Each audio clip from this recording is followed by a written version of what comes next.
year's Maine Wasted Food Solution Summit. My name is David Hart. I'm the director of the Senator George Mitchell Center for Sustainability Solutions at the University of Maine. It's wonderful to have you with us. And happy spring. The daffodils in front of the Mitchell Center have just begun to bloom, so maybe there's something to that expression about hope springing eternal.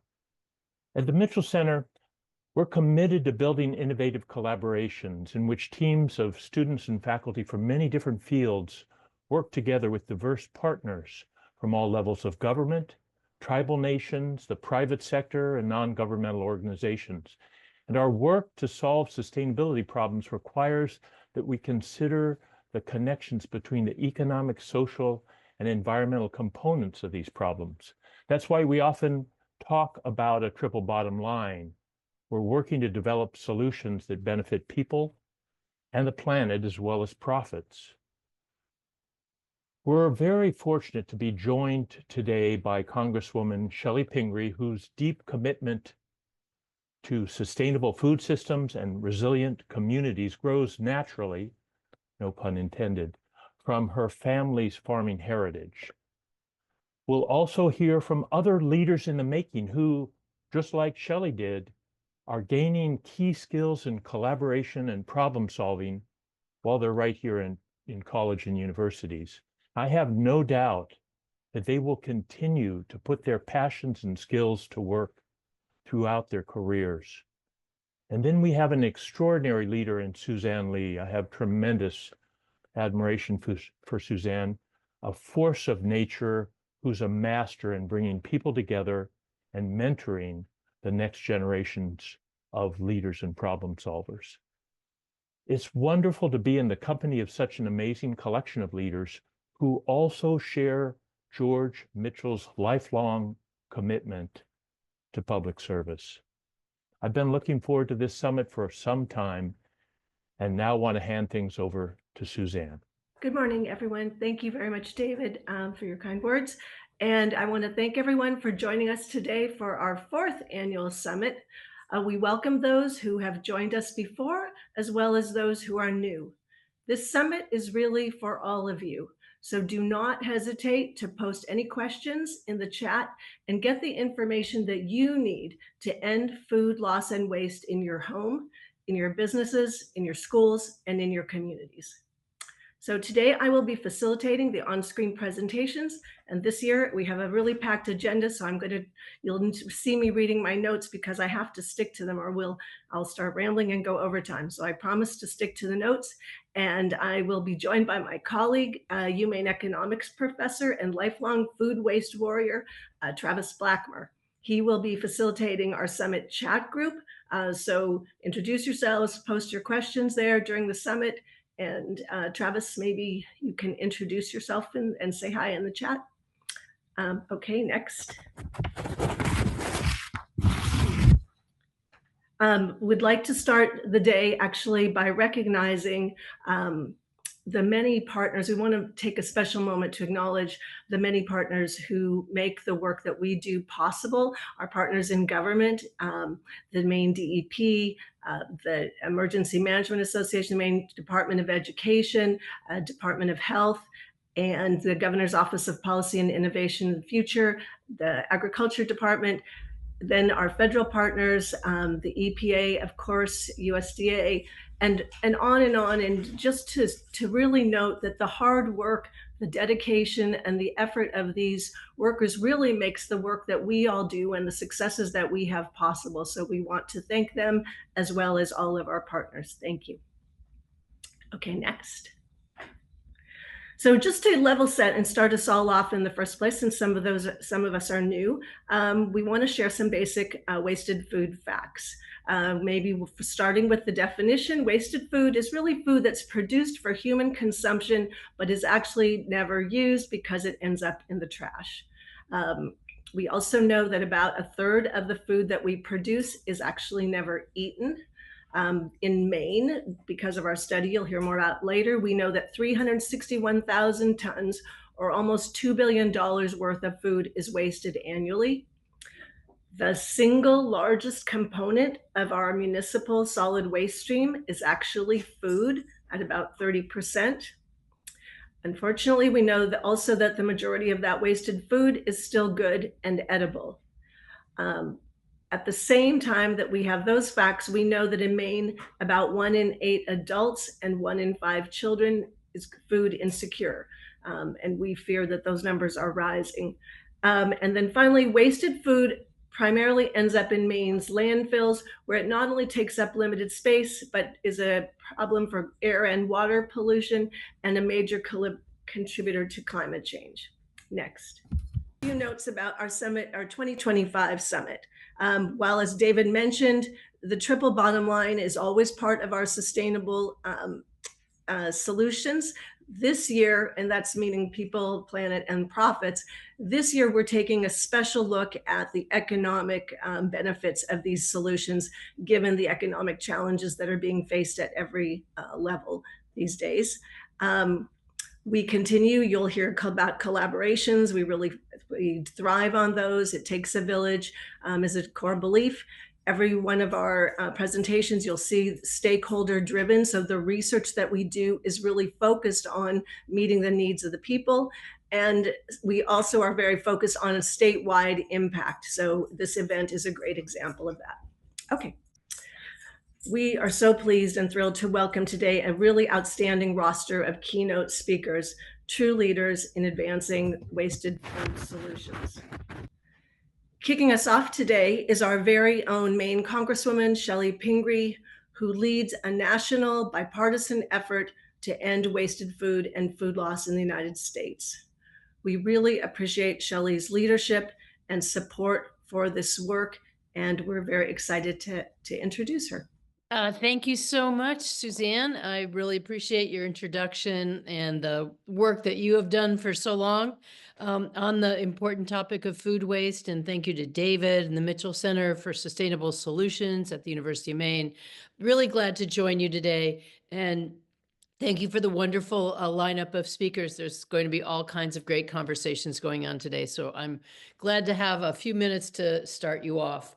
I think I have to start at least by prefacing this by before we talk too much about food waste, that in terms of our overall work, we are truly in challenging times. And I know that's not news to anybody here, but some of the challenges to staffing cuts, funding cuts will impact our work. And those are, those are current now at the USDA, at the EPA. All university research systems are facing some of these challenges, and I am deeply worried about those staffing and funding cuts and in terms of our ability to move forward.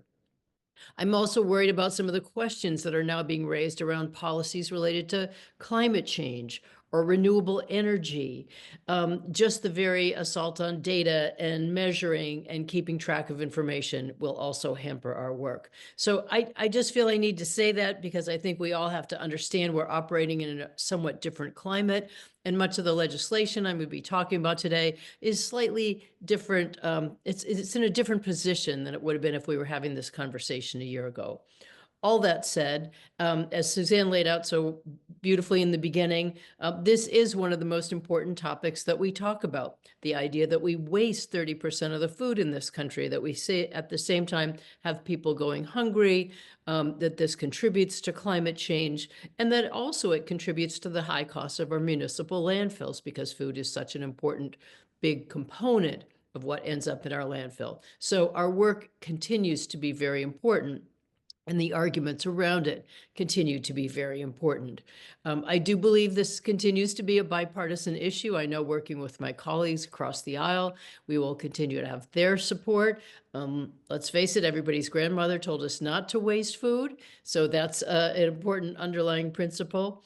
And in these economically challenging times, wasting food is even more of a addition to the challenges of food being expensive for people or food being increasingly expensive. So we don't want to waste expensive food. We're going to have more challenges at our food banks and in procuring food for hungry people. And so we want to make sure that wasted food ends up in the right place. I'm thrilled to continue this work in Congress. I've been doing this not since the beginning, but since I really started to learn and understand of the challenges that are produced by food waste. Again, all the reasons that we've said helped me to understand the significance of this issue and has helped me to work with a variety of colleagues on the other side of the aisle. We have something called the Food Recovery Caucus in Congress, and I co-chair that with Representative Newhouse, who is himself a farmer from the West Coast, and we relaunched that just recently in this current Congress. So we're up to date on that. We've been working on a variety of issues. We also just reintroduced one of our bills called the No Time to Waste Act, which helps to work on some of the successes that we had in the 2018 Farm Bill on creating a food waste liaison at the USDA, supporting some research and new technology, and working on the collaboration around the USDA and other organizations to make sure that we're working on this issue. Also, it invests in consumer education, which is so critically important. I'm about to reintroduce the Agricultural Resilience Act, which is a bill I've worked on for several years, and it's coming back up this year. And we have a whole section there, a really comprehensive look on food waste, starting at the farm, going all the way through to the consumer, and looking at all the pieces along the way. I have my Bipartisan Food Date Labeling Act, which is one of the most critical things that we do and that we could change. It's probably one of our greatest returns on investment. That is just to synchronize those labels on food so people don't have the usual confusion that we all experience when you go into the pantry and you look and you say, is this perfectly good to eat or should I throw it away? And consistent labeling would go a long ways into helping not only to resolve what ends up in the trash, but maybe some of those domestic arguments that we all have with the person who thinks they should be thrown away or the person who thinks that the food should be kept. So that is an important bill that we hope we're making some progress on. We're still negotiating the 2023 Farm Bill, even though I think this is now 2025. The Senate version of it has quite a few pieces in it related to food waste. So we're anxious to see if we can get that version move forward. Although, as I said, it's a somewhat complicated environment for passage of this legislation. It's a variety of other bills currently in Congress, the Zero Food Waste Act, which is an EPA study, a compost-related bill. We'd like to make sure that we're promoting more sustainable technologies for food waste around composting or biodigester. And also another one that I think is really important related to School Food Recovery Act. What we do in schools helps to educate children about how we treat food waste in the future. Kids are such great messengers if they're using a share table at school, so they're returning food that doesn't need to be wasted, or if they have a composting system at their school. Those are all pieces of information that they bring home to their families and help change the culture of their families and of our communities. So we have a lot of work to do in Washington. It's really inspiring to see the people who will be speaking here today, the great work that has been done in our state, places like Bristol Seafoods who have made it their work ethic to have a zero waste facility, Maine Farmers for Food Equity and the Wayside Food Program. I mean, I could go on and on about all the great examples we have in Maine, and I want you to know that each and every one of those examples helps us to advance what we're doing. It also helps me to have the greatest stories to tell my colleagues about why this can work and why we can be successful. So thank you to everybody gathering today. Thanks for including me. I look forward to continuing to work with all of you, and just hope that we can overcome some of the challenges that we're facing around funding and staffing to make sure that we have the resources we need to continue to do this into the future. So thanks so much. Congresswoman Pingree, thank you so much for your time this morning. A question for you from one of our student research interns, William Brenneman. He asked about your research, your Agricultural Resilience Act legislation, which includes a provision for creating a new USDA program to reduce food waste in schools, and what this program might look like, and how can the federal government support ongoing efforts to reduce food waste in schools? Yeah, I mean, we have a specific bill on that, and then we have a whole section in that bill. And as I said, I really think that the work that we do in schools, it's funny. I can remember back to when we first started recycling programs. And, in those days, people weren't always aware of what goes into recycling, and what goes into the trash. But I know that if kids were learning about those things in school, they all came home and said, hey, wait a minute, what's this tin can doing, or aluminum can doing in the trash? Why are you throwing away this glass bottle? They really helped their parents to better understand how we treat the waste stream. And I think that's true about food waste. The work that we can do in schools, the work that happens in school cafeterias, and many schools are already doing this now. As I said, they often have a share table. So if you're not going to eat that apple or orange or that carton of milk, it could go to another student because you're sharing it. Separating food to go into a composting system. There's just so many great things that happen within a school, but often schools need those resources to be able to set up the composting system or to have some educational curriculum components to go along with the school lunch program or a breakfast program. And I think we can really make a difference. So it's a great time to harness the ability of our youth to teach all of us. Okay, well, Congresswoman Pingree, I think there are many more questions for you, but because of our limited time, we're going to just have to keep moving. But as you've said, so many great statements, we couldn't really explain the problem any better and the possible solution. So thank you so much for your leadership. We appreciate it. Thank you. Great to see you. Thank you so much. Okay, next up we have Jeff Costantino. He's the Director of Communications for ReFed, the leading U.S. organization dedicated to ending food loss and waste, a terrific partner in our efforts and a resource for everyone. Welcome, Jeff. Hello. Let me just share my screen here.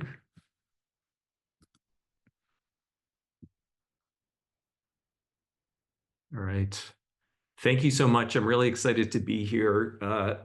Also really honored to be speaking after Representative Pingree. She is a true leader in the food waste movement, and we are lucky to have her working on this issue. As you heard, my name is Jeff Costantino. I am Communications Director at ReFed. And for those who aren't familiar with us, we're a national nonprofit, and we work across the food system to increase the adoption of food waste solutions. We like to think of ourselves as an engine for change. So we provide food businesses and funders and policymakers and more with the information and resources that they need to take action on the issue and really move the needle when it comes to food waste reduction. Just as a side note, ReFed was launched in 2016, and we have always viewed food waste through an economic lens. And in fact, our name ReFed is derived from that phrase there, rethink food waste through economics and data. So even though we do recognize the triple bottom line of impacts when it comes to food waste reduction, we've really always emphasized that there's lots of opportunities for financial returns. Just to set the stage real quickly, ReFed has a national scope. So these are our numbers on what's being wasted across the country. We estimate that 31% of all food is surplus, meaning it goes unsold or uneaten. And then the vast majority of that, as you can see on the chart, is food waste. So that's actual food that goes to waste destinations like landfill or sewers, down the drain, et cetera. And only, unfortunately, only a small portion of that is actually donated. The value of that surplus food is $382 billion, which is approximately 1.4% of US GDP. And then of that 382 billion, 338 billion is the portion that is actual food waste. And the costs of food waste are felt across the supply chain. And lots of times they're invisible. Businesses frequently don't know how much is lost or wasted in their operations. So we have been working with businesses in a pre-competitive collaboration. It's called the U.S. Food Waste Pact. And it's to help them track their waste better and then to use that information to adjust their operations, but then also to help others in the industry benchmark their own efforts. We always say that when it comes to sustainability, it's not a competitive issue, and one business can do something, but businesses working together can do a lot. And then when it comes to consumers, we don't always think about how all of the little things that we waste here and there in our kitchen and at restaurants really do add up. And so from a consumer perspective, it's basically about $782 per person each year is spent on food that is never eaten. And EPA just released a report with a similar number. Basically, it's about $3,000 for a household of 4 is wasted on food that's never eaten each year, which is a huge amount. And while it's true that most waste, as you look across the supply chain, most waste is happening at the household level, we really don't like to place the blame directly on consumers. We say that it's the responsibility of business and government to help reshape consumer environments, which means making food waste reduction, making it easy, affordable, and convenient for people not to waste the food that comes into their kitchens and into their homes. Just a couple of things to talk about when it comes to consumers, some interesting issues. Surveys are showing that high food prices are currently not yet leading to less food waste. So rather than using more of the food that they purchased, consumers are still trying to get a deal. They're switching from organic to conventional items. They switch to store brands. They use coupons more, but it hasn't yet clicked that they should be using more of the food that they're actually purchasing. Representative Pingree referenced date labels. They are still confusing to consumers. We recently came out with the results of the study that we worked on with the Harvard Food Law and Policy Clinic and Johns Hopkins University. It was a refield of a study that we did in 2016, and it shows that consumers are getting more confused when it comes to date labels. About 1.5 million tons of food is thrown out each year because of date label concerns. And then taking leftovers from restaurants. So this is totally anecdotal, but less people are taking doggy bags from restaurants. At least that's what a New York Times story that came out a couple weeks ago was saying. We're going to be conducting a consumer survey that's going to get at those issues a bit later on this year. But I think just the idea of people not taking their leftovers from restaurants really speaks to a larger issue where food isn't really valued in our culture. That's definitely changing, but we always say that if somebody was walking down the street and threw half a sandwich on the ground instead of into the garbage bin, chances are somebody would say, hey, don't litter instead of don't waste food. So is that there are lots of solutions when it comes to food waste and solutions up and down the supply chain for all sectors. Important thing to note is that there's no single magic solution that's going to totally solve this problem outright. And that's because food loss and waste happens across the supply chain. It's a system-wide problem. So we need action across the system. We need businesses and people implementing solutions up and down the supply chain. We are in the process at ReFed of modeling solutions. And so you can see on this chart, it's probably difficult to read, but the light green portion are the solutions that we've modeled, basically done a cost benefit and impact analysis. We've done about 45 of these solutions, and we're going to be releasing another batch through our analysis a bit later on. When it comes to impacts, this is a very important slide. There's big impacts when it comes to implementing food waste solution. Certainly these triple bottom line impacts, but I do want to emphasize the economic impacts when it comes to food waste reduction. As I said, we've modeled different solutions. So just for those light green solutions that we modeled that you saw on the previous page, they would result in a 4-to-1 financial return. So for every dollar spent on those solutions, we would get $4 back. This is the total return. Certainly different solutions have different return potential. But in general, we can say that solutions that prevent food from going to waste in the first place have a greater return than rescue or recycling solutions. But take each on a case-by-case basis. Again, look at individual solutions, and you can do the analysis for yourself in terms of what implementing it could bring. And there's returns for households too. As I said, high food prices still aren't getting people to use more of the food that they bring into their homes. But obviously, when you waste less, you're essentially getting more for your money. So there's a really important opportunity for consumer education there. So how do we make sense of all this? There's just a lot that's going on in the food waste space, but I wanted to introduce you to a resource that ReFed offers. It's free, it's online, and it's called the Insights Engine. It offers a range of tools. You can find it at our website. It is refed.org. And just in the top corner, you'll see a Insights Engine green button for that. I am going to click on this and hope that this works in presentation mode here. So let me know if you cannot see my screen. This is the Insights Engine. There's 7 different tools that are part of it. I wanted to highlight for you. The first is what we call the solutions database. And this basically goes through all of the solutions that were on that list that I showed you on the previous slide. This is showing an impact metric for net financial benefit, but we also can look at tons of food waste diverted, CO2 emissions, methane emissions, job creation. You can sort it by different stakeholders to see which solutions apply to which different stakeholders. And there's a number of different views as well. I think it's important to note, I just want to emphasize, net financial benefit is one column here, and then annual investment required.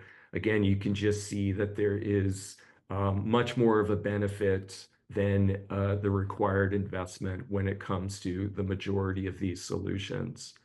When you click into a solution, these are also useful fact sheets that dig into what the solution is all about. There's a cost breakdown by stakeholder type for the solutions.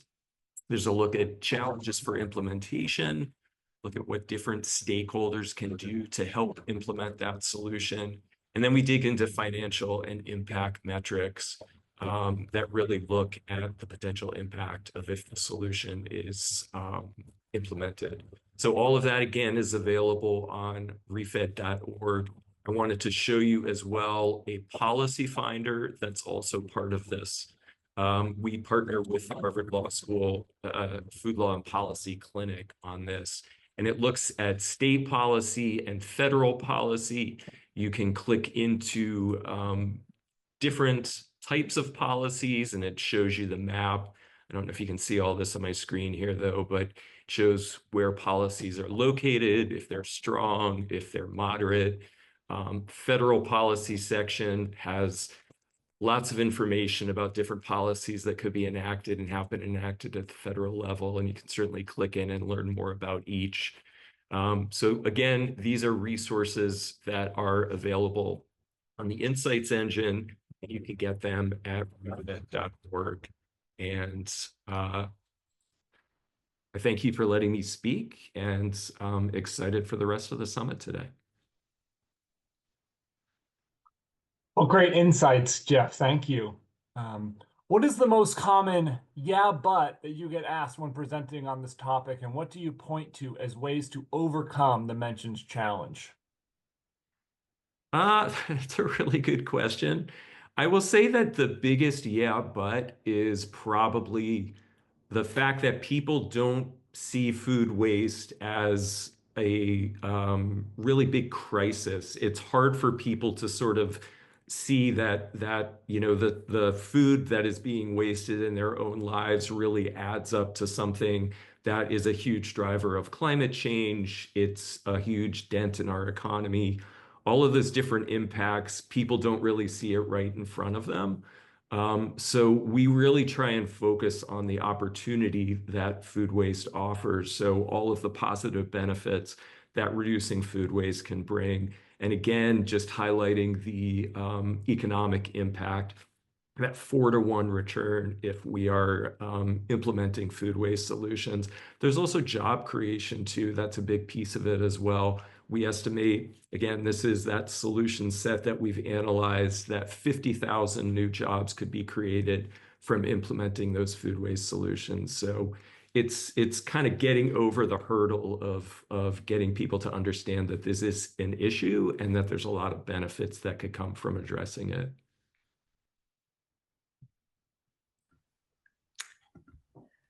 Great. Thank you so much, Jeff, for your presentation. Thank you for joining us today. I mean, it's a tremendous amount of data and, a great resource, the Insights Engine. I would just add to that, question about how, what's the challenge and the issue of it's not that important, but, people feeling that working on food waste is not the thing. But actually, in terms of its impact, I mean, it's something that everyone can make a change about. And given the economic realities that everybody's facing today, and here in Maine particularly, there was a recent piece of research that showed that the amount of money spent on food out of your budgets, compared to gas and fuel, heating fuel, we pay a lot for food in our state. And so when we waste the food that we purchase, it is a tremendous amount of that household budget. And we really could, that number of $3,000 a year is probably for the state of Maine an even higher number just because our food costs are so high. And one other way to think about it is the leading companies, organizations, businesses in the country that operate in our state are doing work to end their wasted food. They're making it a priority, and they are very focused on their bottom line for their companies. And so if companies like Walmart, if organizations like Hannaford are deciding that it's worth their time to pay attention to their wasted food because of the impact on their bottom line, then it's a good indicator that we all should pay attention. So just sort of a fun fact. So again, thank you, Jeff, for sharing all the information, and with Shelley and Jeff both highlighting this importance on the national level of what taking action on wasted food and food loss. We're now very happy to have our own team here that will learn about what's happening in our state with our next co-presenters, Megan Mansfield-Pryor from the Governor's Office of Policy, Innovation, and the Future, and Faith Lee from Resource Recycling Systems. So welcome to you both, Megan and Faith. Thank you. I'm going to go ahead and pull up my slides. Can everybody see those? Can you guys see the slides, Suzanne? Yes. Okay, perfect. Just making sure. Okay, so Suzanne already introduced me, and just in the interest of time, I'm going to go rather quickly through our slides here. I will give an overview just for those who may not know, GOPIF and the Maine Department of Environmental Protection, the leads of these organizations are the co-chairs of the Maine Climate Council, which develops our climate action plan. I'm happy to share these slides out so people can look at this in more detail, but today we're really here to talk about food loss and waste.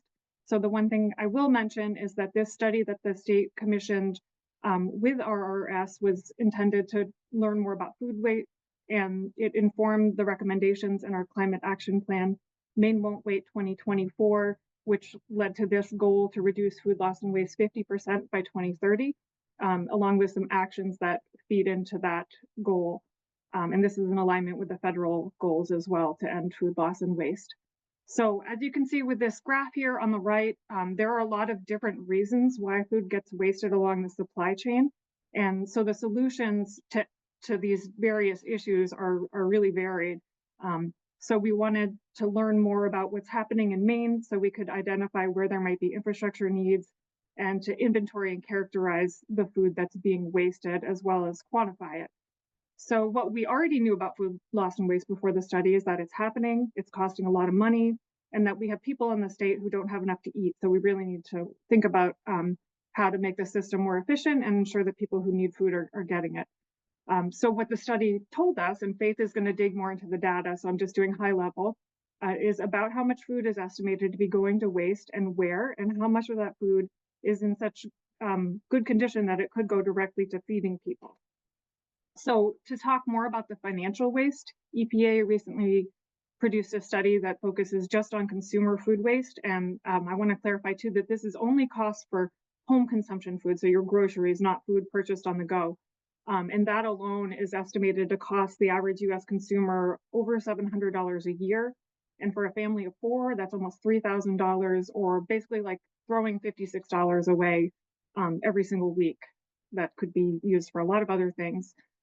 This photo here is from an organization that goes around the country to big cities and does dumpster diving just to highlight and raise awareness about how much food is wasted.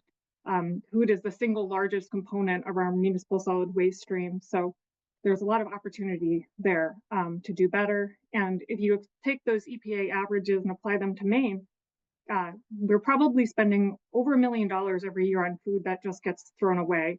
The farm surplus doesn't necessarily have a negative impact. It gets plowed under and is nourishing the soil, but it does represent an opportunity to try to get more of that fresh local food to Maine people.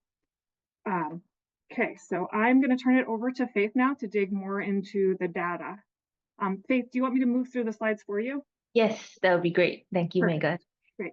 So it's also really great to see the numbers from the study being referenced in the plans and become part of the storytelling of getting this meaningful work done in Maine. Hi everyone, I'm Faith. I'm a consultant with RRS and was the lead analyst in conducting the Maine Food and Lost Waste Generation study. Diving right in on the agenda slide, I will cover a quick background and the methodology behind the numbers, some study highlights, and then I'll hand the time back to Megan, who will continue to elaborate on the future opportunities for resource management of food in Maine. So to recap the background, from December 2003 to April last year, we conducted this study to understand where food loss and waste come from, as well as quantities and quality of this wasted food. Our team had 3 parties: RRS, where we have almost 4 decades of experience pulling together this kind of analysis. The Mitchell Center, Suzanne and her team had over the years gathered granular primary data, running pilot programs in cafeterias, conducting surveys with farmers. They provided invaluable insights throughout the project. And finally, CET, which is a nonprofit that has done lots of organics-related groundwork in the Northeast. They drove the interview and primary data gathering process. So on this methodology, we'll expound on why the team was good for the study. We went through this multi-step process to get to the estimate, and it was more than just a paper exercise. As far as possible, we wanted to pair our findings with real inputs from the communities involved.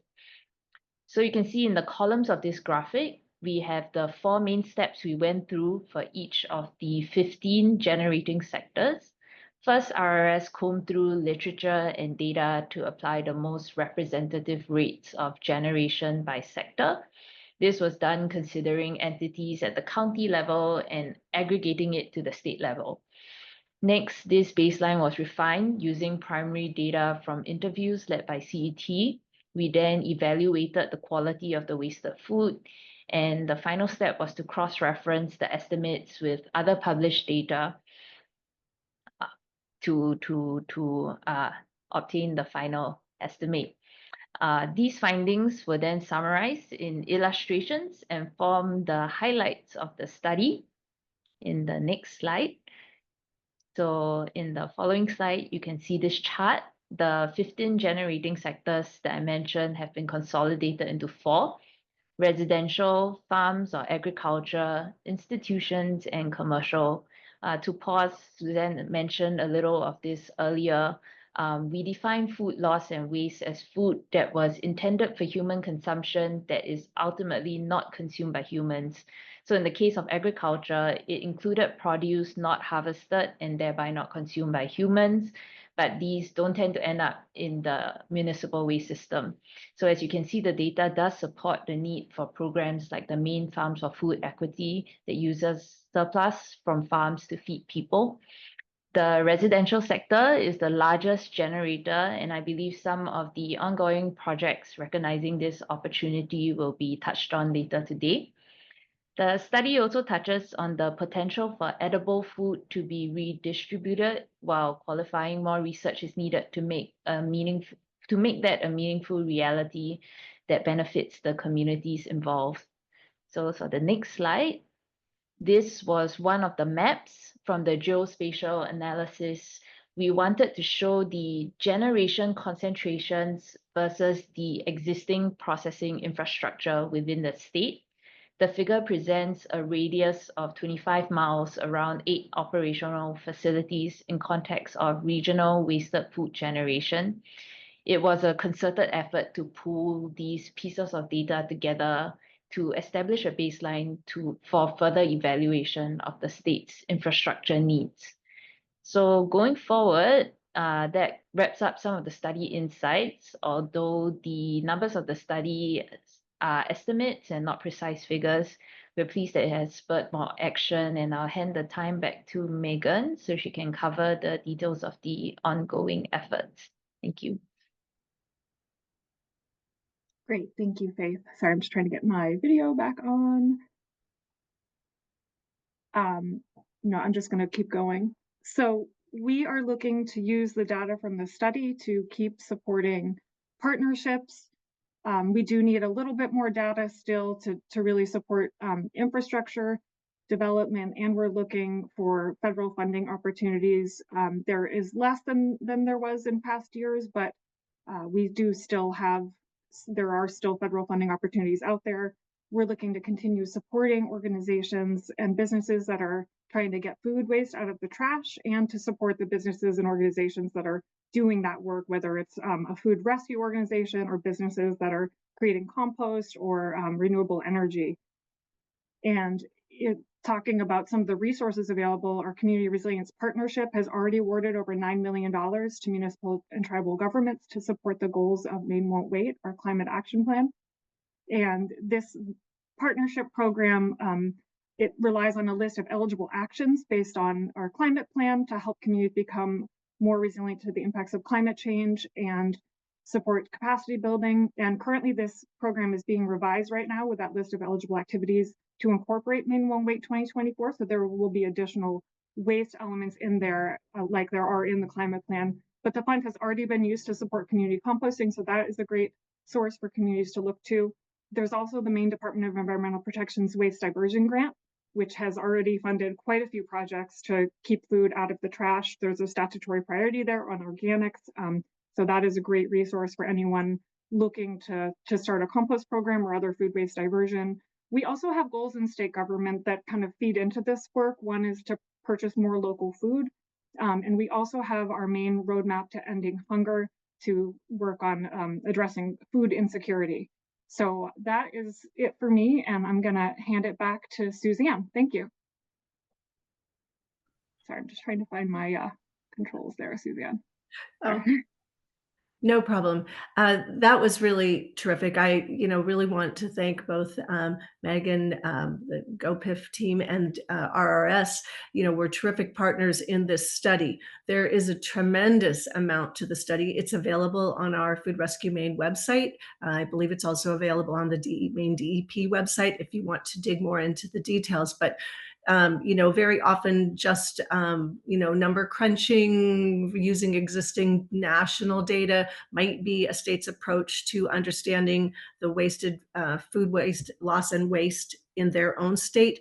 But this team really dedicated itself to go beyond those numbers and to really do a lot of interviews and really understand what different food loss and waste generators were doing already in the state. And that has led, so we want to thank them. And the next slide.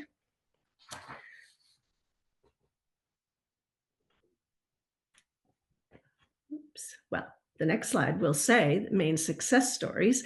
And this research that we did with the Maine study actually led us to find these Maine success stories for this year's summit, where we have some truly inspirational organizations who prove that food is a valuable resource and never trash, and really demonstrate the ways that we are taking action to use the data to make a difference. So it's our pleasure to really welcome these Maine success stories. And the next slide, please. So, oh, sorry. I guess actually go back. We can stick on this slide. Our first Maine success story, we'd like to introduce Brett Heideke from Bristol Seafood. He's the COO, and I'll let you take it from there, Brett. Thank you very much. Let's see if I can make this work here real quick.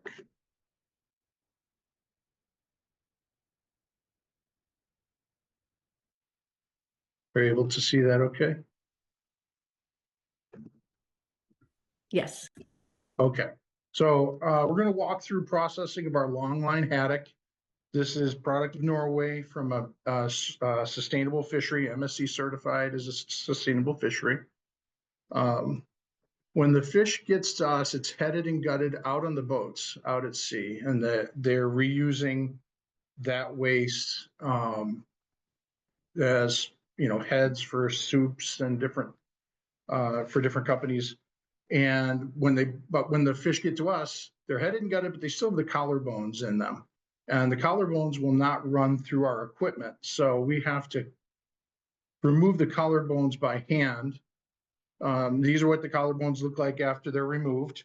Currently, we are mincing these for pet food, but we are also trying to develop some fine dining options for collars. So there's a lot of people that do a breaded fish collar or a marinated and grilled fish collar, for example, and they eat just like a barbecue rib would eat. For us, we haven't gotten to that market yet, but we are using 100% of this into pet food production. Once the collarbones are cut from the fish, they're put into a fillet machine, and you can see the fillets come out the other side. The bones that drop down, and these are skin on fillets coming out, the bones that drop down out of the machine, we call them frames. And you can almost see through them. The machine doesn't leave a whole lot of meat on these bones. 50% of the fish is usable fillet. 50% of the fish is skin and bones.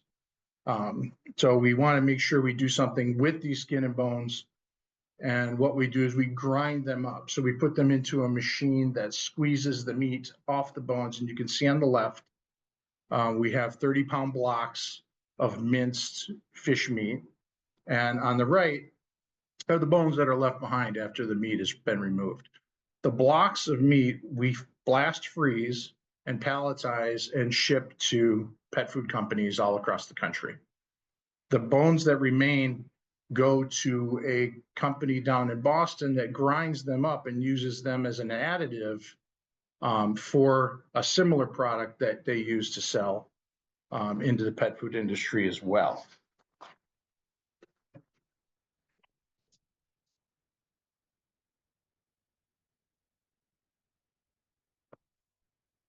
When we mince the fish out of those frames, we get 50% return on that meat and 50% of the bone. So if you think about 50% of the fillet, 50% bones and scrap, out of that scrap, we regain 50% more meat that we can sell into pet food, and the scrap remains behind. We were selling just the frames to a pet food company in Boston, and we were getting approximately 15 cents a pound for those. And we found that when we were able to mince that fish and sell just the minced to pet food companies, we're able to sell it for 65 to 75 cents a pound. So quite a benefit to us and a reduction of waste in the process. The fillets that continue on run in through a skinning machine. And you can see on the left, the skinning machine, the fillets, the skins drop down those are also block frozen. And those are block frozen into 30-pound blocks, and they are shipped overseas to Spain to a cosmetics company for use in lipstick. There are other options. There is a company down in Boston called Polka Dog that will twist them into pretzels and dry them for pet food. My wallet is made out of fish skins, for example. A lot of other options, but for us, the solution that made most sense was to put these into lipstick. The fillets then continue on the line, and they still have some of the bones in them. There's pin bones in the fillet. There's something called a walking stick, which is an extra bone up by the head. So we do a QC on these, and then they enter what we call a flexi cut. And this machine x-rays the fillets, determines where the bones are, and you can see on the screen an image of a fillet, and then uses high pressure water jets to cut out the remaining bones from the fish. Once they exit the flexi cut, they go over a sorting machine. The V cuts, we call them, are the pin bones of the fish. The V cuts are then separated when the fillets come out of the machine, and we grind those currently for pet food, but it's a nice bright, it's right next to the loin of the fish. Excellent white, nice bright fish. And what we're looking for a solution there instead of pet food is to create fish cakes for sale in retail sales. On the left, you can see the portions of the fish that come out of the machine. Those are then electronically separated into usable portions and scrap. The scrap we call chowder, and that gets packed into crates. So out of a pallet's worth of usable boneless fish fillets, we end up with a case or two of offcuts from those fillets that we sell in retail. And I heard mention of Hannaford. This is Hannaford product. They're one of our largest customers. We sell them. These crates get shipped to their warehouse. They use them in the stores. They break them down. They're collapsible. They're sent out, sanitized, brought back to us to be reused. So no waste in the packaging as well. And this is most recent photo when I was at the Hannaford locally. We have an ad going on haddock. So you can see we have haddock fillets, and they also utilize the chowder in sales for people to use for chowder and stew. And thank you, Brett. You reminded me what my dinner was last night. Your on sale haddock. Great practices to share. What is the first step for a business looking to be as lean as you are on food waste that you'd suggest? Well, we're kind of fortunate, I think, a little bit in the seafood industry in Portland in particular. Right down the street from us, right down a commercial street, is the New England Ocean Cluster. It's above Scales, the restaurant Scales, and it's modeled after the Iceland Ocean Cluster, which is just an office space with a big common area where the people in all the different offices are required to be in the blue industry. So something to do with seafood, with the ocean. There's companies down there that take lobstermen's used bibs from the boats and turn them into wallets and duffel bags. There's companies that take oyster shells and grind them into supplements. And the idea is that, you go into that space and you just can't help but collaborate with people and get ideas. You'll see haddock skin lampshades and all just ideas that you wouldn't think of. And so just to be able to collaborate with people in the industry has been huge for us and help us to get into some of these areas where we normally wouldn't think to go.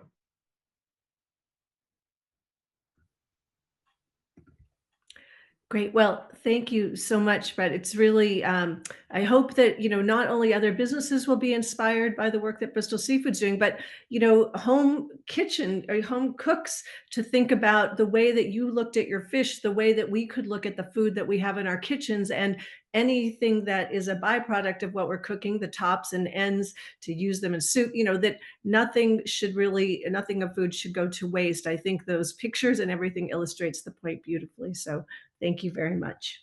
Thank you. Okay, so next up, we'll welcome Penny Jordan, the founder of Farms for Food Equity, and Doug Klopp, the CEO for Maine Farm and Sea Cooperative, and they can tell you their story.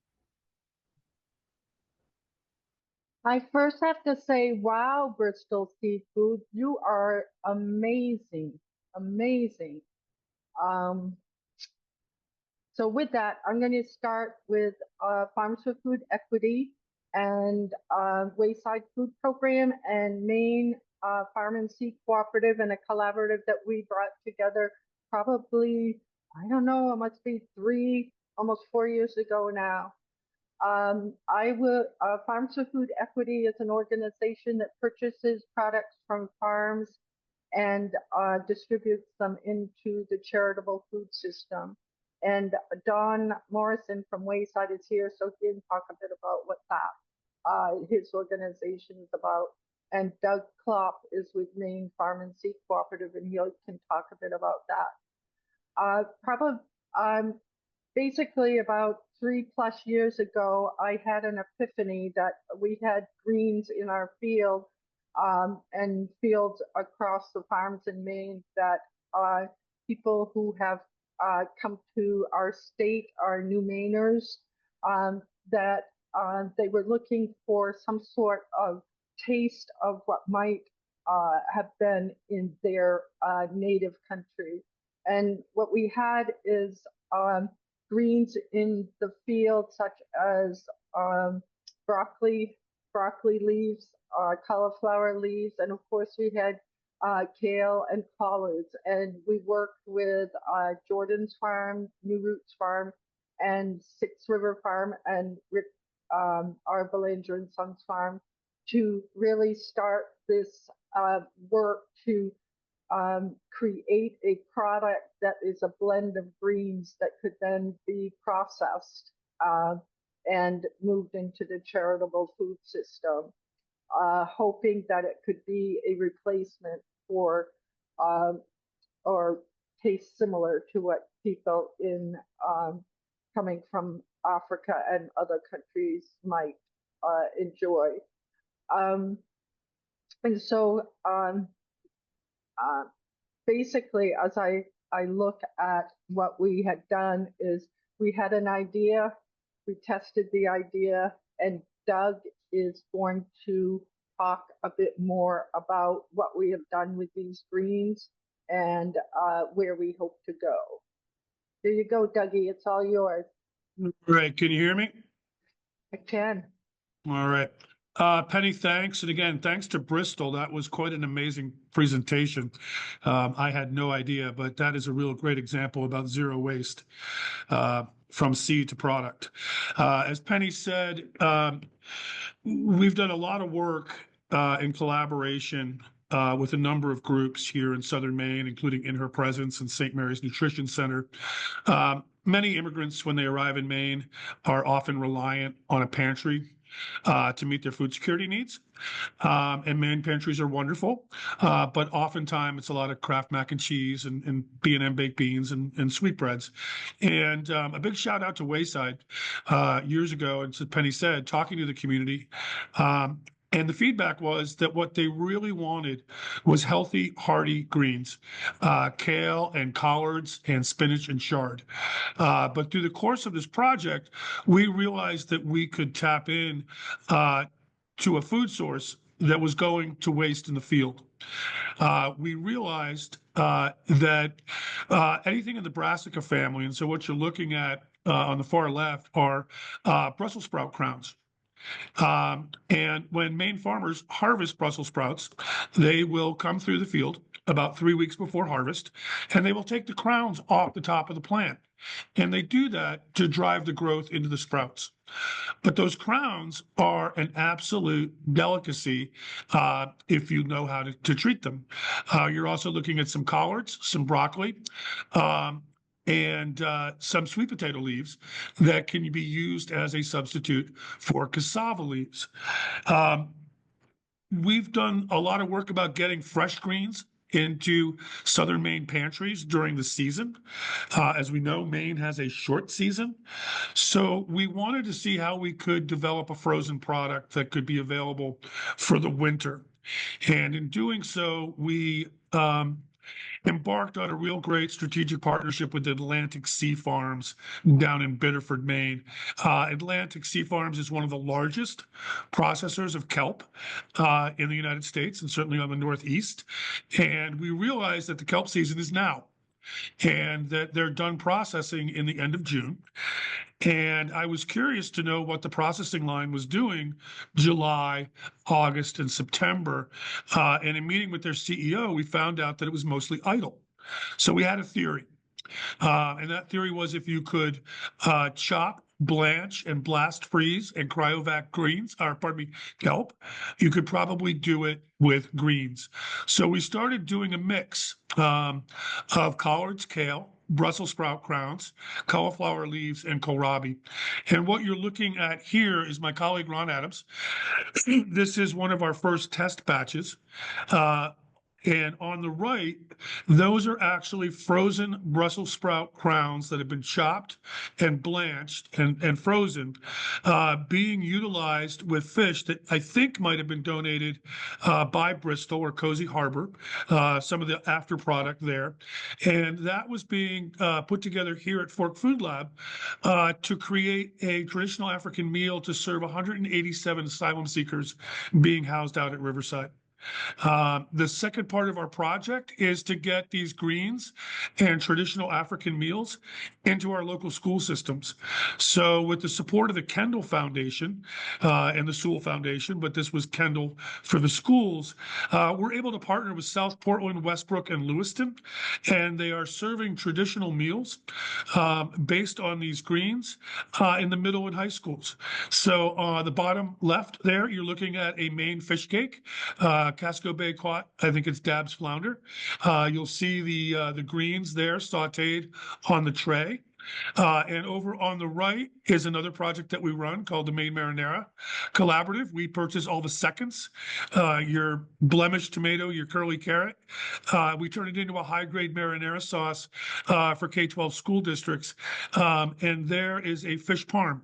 So that's in partnership with the Maine Coast Fishermen's Association, working with companies like Bristol to create a fish cake topped off with our Maine marinara, some Parmesan cheese, and we hope next year those buns will be from the good crust, and that'll be 100% sourced grains and buns from Aroostook County. And there's Don right there in the middle. So that's a delivery to Wayside. This past year, we did over 30,000 pounds of green and core vegetables into the emergency food system here in southern Maine. And, you know, Don will probably speak to this, but when we drop off a pallet of frozen greens is about 500 pounds. And we distribute it to a number of pantries.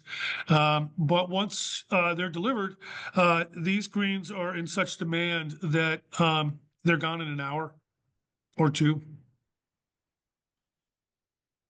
So we're happy to take any questions. Our dream is that we will then, because one of our objectives is that the products that we created become a revenue stream for the farms, because ideally at some point in the future, I was a little more optimistic before January, but at some point in the future, we will be reducing the amount that is needed to purchase for the charitable food system, and that we will have created a product that can become a revenue stream for farmers. So there it is. Any questions? I think I want to thank both Doug and Penny for the presentation, and I know that there are questions, but I'm the timekeeper.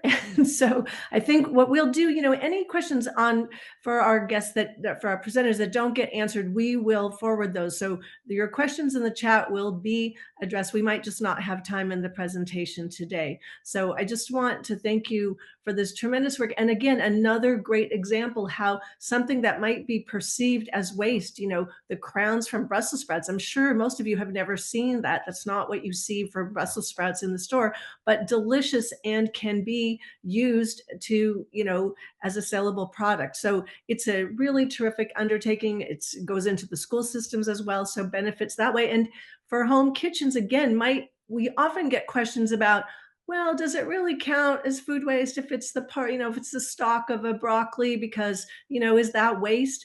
Well, if you've ever tried chopping up that stalk of a broccoli, you would see how sweet and delicious it is as part of your cooked meal. So this kind of thinking to try some of these parts of the produce that you wouldn't normally try, we hope that the story will inspire you. So thank you so much for your presentation. Okay, so going on with more success stories, we're pleased to welcome Allison Levitt. She's the nutrition director for the Lisbon School District and president of the Maine School Nutrition Association. Good morning, everyone. My name's Allison Levitt. I am the nutrition director for the Lisbon School Department, as well as the president of Maine School Nutrition Association. I am fortunate that we have had 2 schools participate in a food waste reduction study as put on by the University of Maine Mitchell Center for Sustainability. The first one we did was a pilot program, which started in 2023.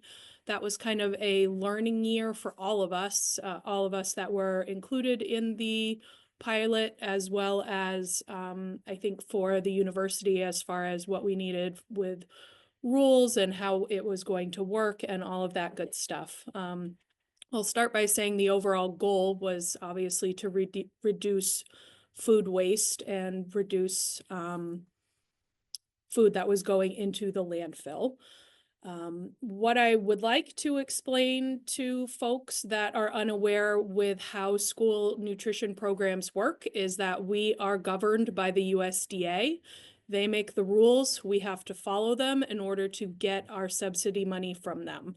Essentially, we get a dollar amount attached to every meal that we serve, and we get that money knowing that we're following the rules that they set forth. Some of those rules include what we have to put on a tray and the amount of a serving size that we have to give to a student. So oftentimes, unfortunately, everything is grouped by elementary level, middle school, high school. So we are giving the same portion size to a kindergartner as we're giving to a 5th grader. So unfortunately, there is waste that's going to occur just by default because of that. We can be a little bit flexible depending on what the meal is that we're serving. If we're doing a pasta or something like that, we can potentially give a little bit less to a kindergartner and maybe a little bit more to a 5th grader that we know is going to eat it. So we are also required to put a fruit or a vegetable on a tray, and to be considered what you call a reimbursable meal so that we do get that money back. What I will say is the majority of schools in Maine have salad bars, and even if they don't have salad bars, they have some sort of awesome variety of fruits and or vegetables that are available to students every day. As a student comes through the line with their tray, we do have to look at their tray to determine, do they have the right components on the tray to be considered a reimbursable meal? And if I'm the one running the cash register and a student hasn't taken a fruit or a vegetable, I'm often telling them, please go back. You need to get something, but get something that you're going to put in your body. And if you're absolutely adamant that you're not going to put a fruit or vegetable into your body, take something that can be put in the share bin. So we did the first pilot in 2023. We did this at my elementary school, which is one of the 10 largest elementary schools in the state. We have over 650 students there. So needless to say, it was a pretty big undertaking. We have 100+ kids in our cafeteria at any given time. So just kind of creating the logistics of the whole thing was a lot. But as you can kind of see, actually, neither one of these pictures are from the original elementary school that participated in it, but you get the gist of it. We have a line that they go through. They have a section where they put their silverware bin.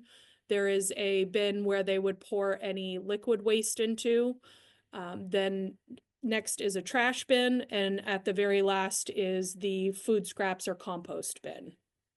We're currently focusing on food scraps. I'm not, though I do use biodegradable trays when we need to use trays, throwaway trays. We're not encouraging those to go into the compost at the time being, just because it is kind of a tricky sorting station.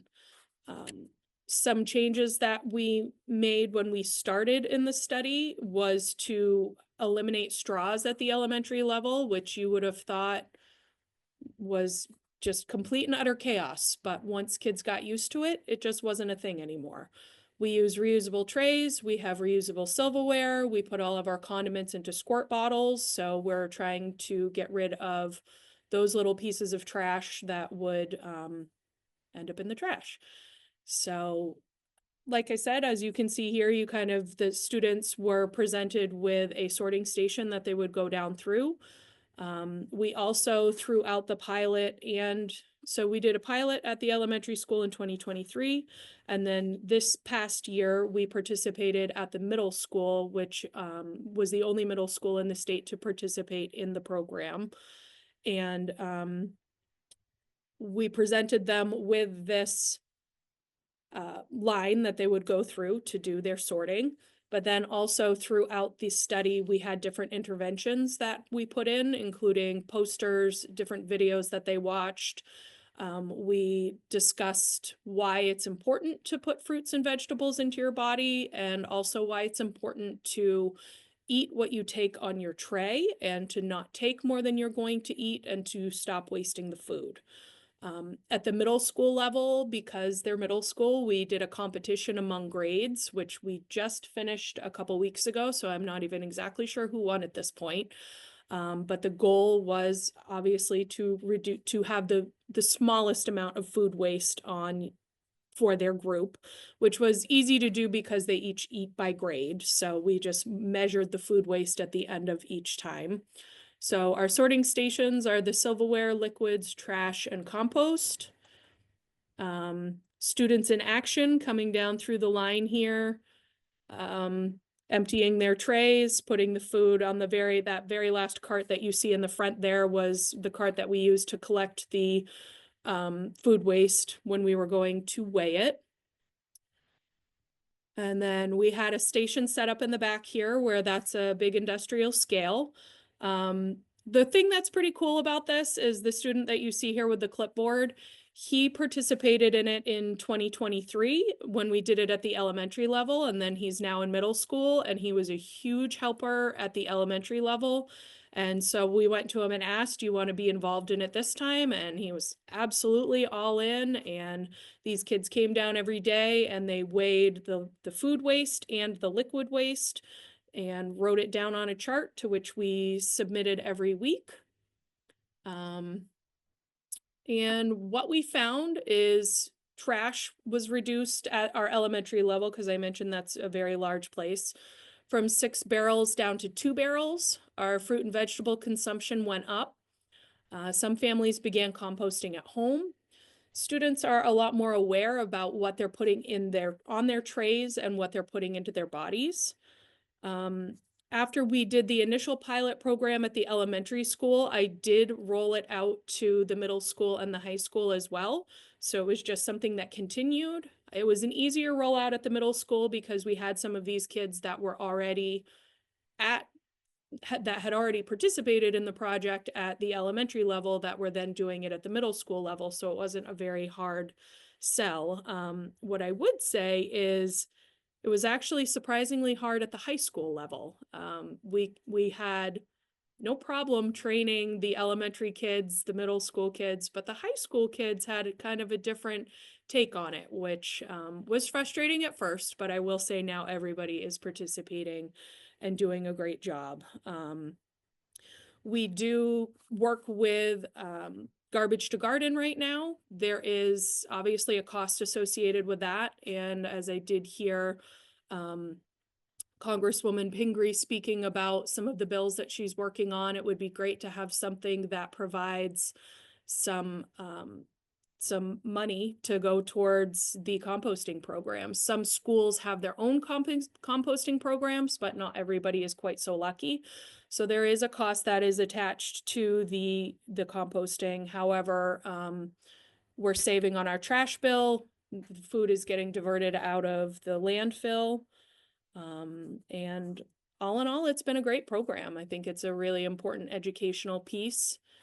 And yeah, I think that's all I have, unless Suzanne has something I should add that I didn't say.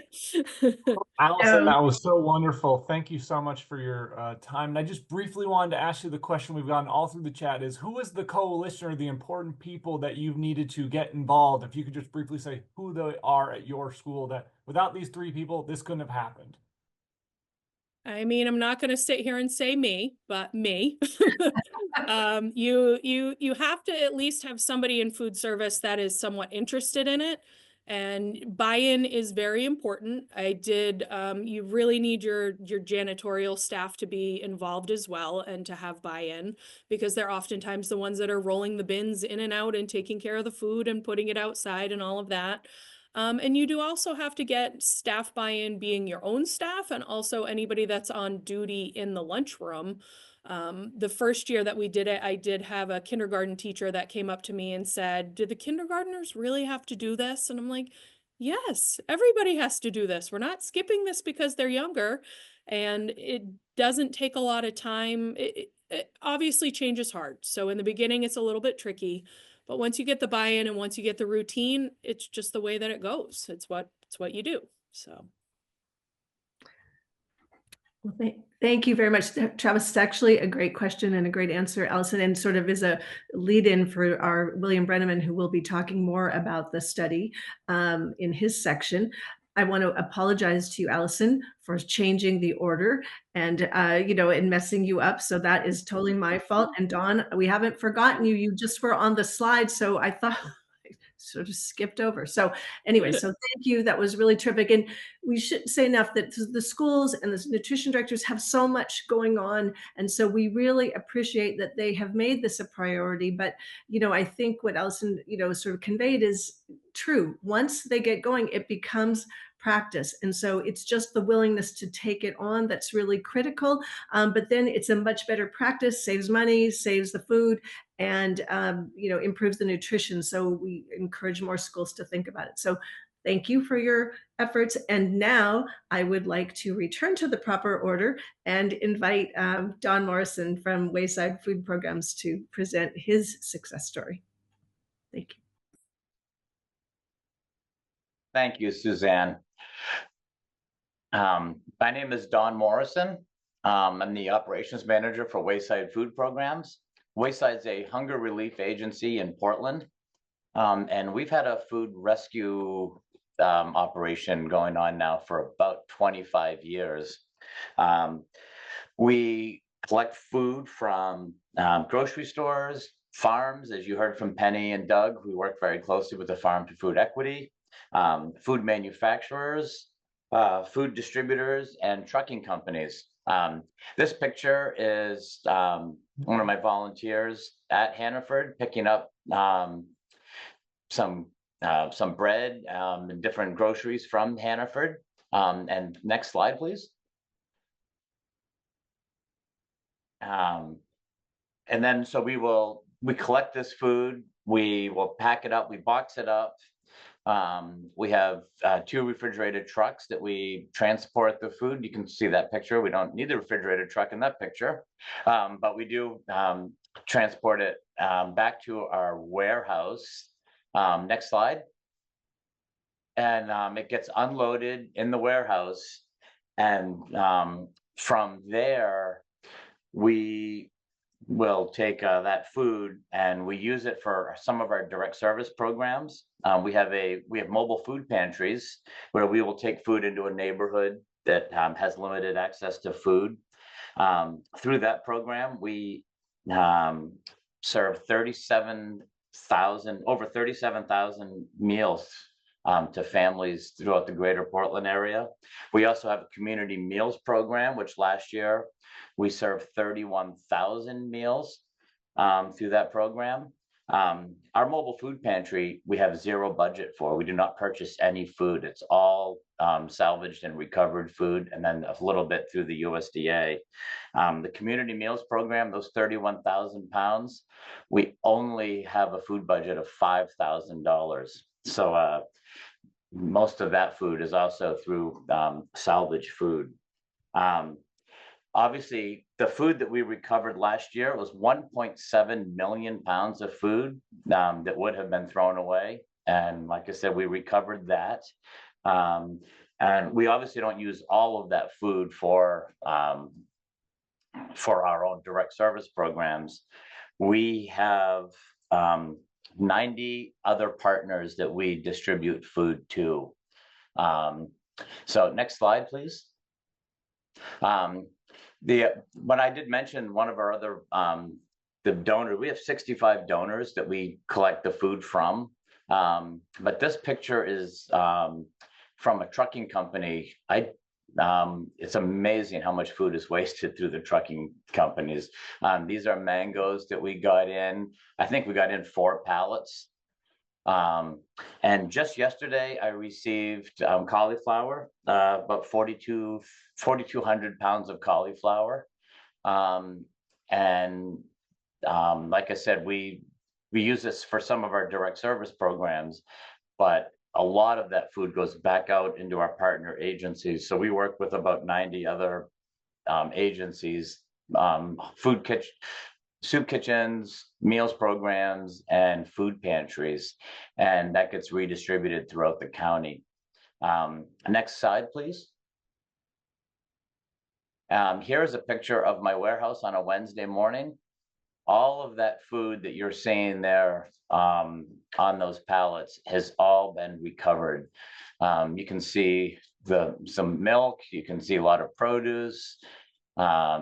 I see some corn back there that's from Penny's program, the Farms for Food Equity, and some tomatoes beside that. And all of these folks in here are all representing different organizations throughout Greater Portland. I just looking at it closely, I can see Portland Public Schools is there, a couple of food pantries, the First Baptist Church, St. Luke's in Portland. And our job is to move food. So what you're looking at there, by the end of, probably by 12 o'clock, 1 o'clock, that food would be gone. It's all out at the pantries, which is then being handed out to families. But like I said, that cauliflower we got yesterday, 4,200 pounds we got yesterday morning. I have maybe 500 pounds of that left. And we got some greens this week through the Greens Project with Farms for Food Equity. I picked that up Wednesday. That was about 600 or 800 pounds, and most of that is already gone. So we're really, really good at not only capturing that food and recovering it, but getting it back out and distributed into the community is our goal.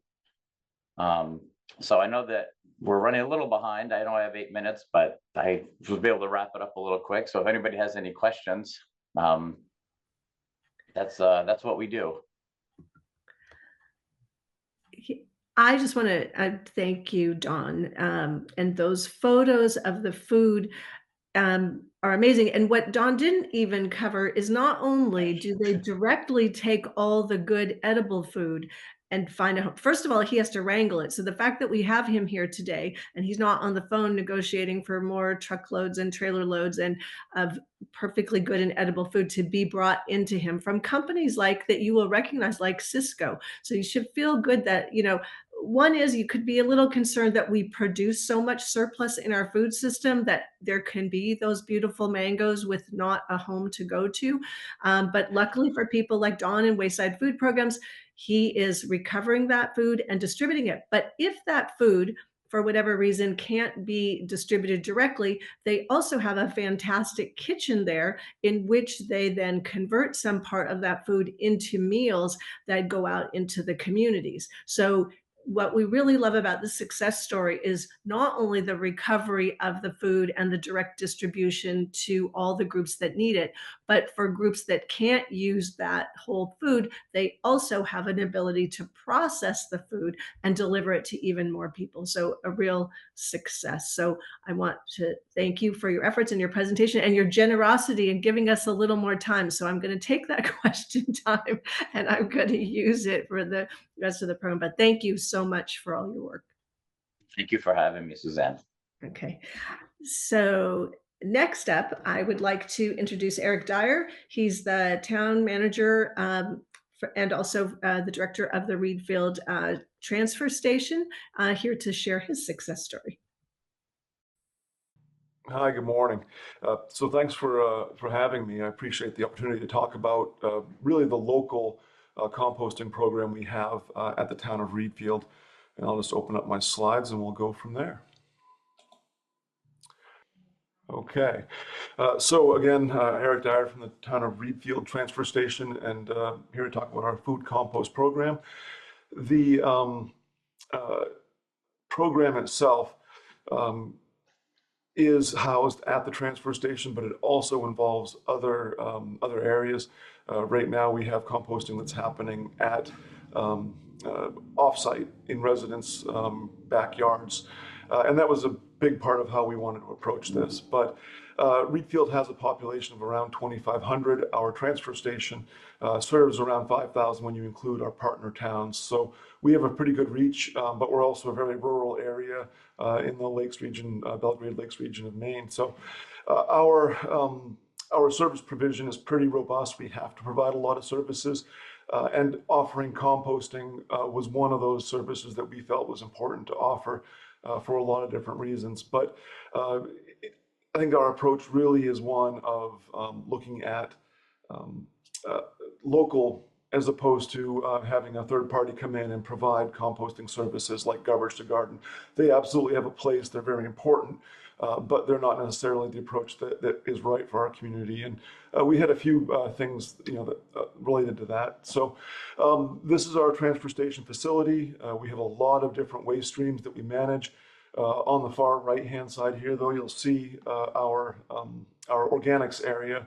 And our composting happens primarily in that area, and it has evolved over time. We've had a lot of progress with learning on how to manage this more or less like a production facility, but we start with raw materials and move it through to the finished product. But our facility and our program, we really would not have been able to do this without a number of partners.